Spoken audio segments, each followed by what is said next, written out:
Hello YouTube.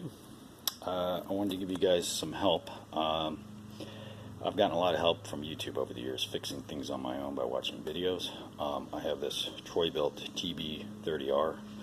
It's a little riding mower. Works great. I've had it for a few years. Never a problem with it. A couple days ago I was doing my mowing and I ran over a tree root with the blades, and as soon as I hit the tree root, the engine started to hesitate, and then it completely shut off. I couldn't figure out what it was. Watched some videos on YouTube, couldn't find the problem. I was pretty sure it was some kind of sensor, because when I turn the key I get nothing, not even a, if you have a dead battery you hear something, or the engine starts to turn but it won't start. I didn't get any of that, so I knew it was something that was keeping the ignition from making contact. Anyway, I started poking around.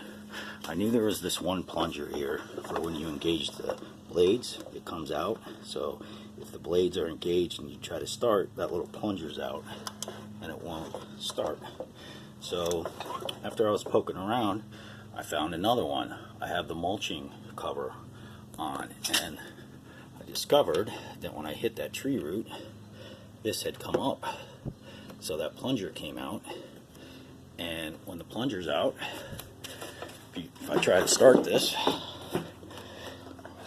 put it in gear, I got my brake on, I'm pushing the brake, I'm in neutral, that's all you need, and I turn the key and I get nothing.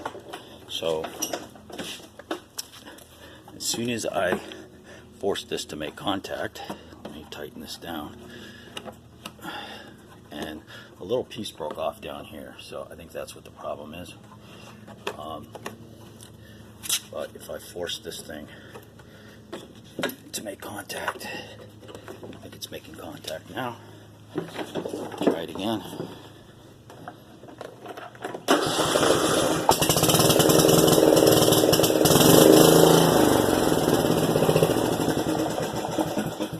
So that was it.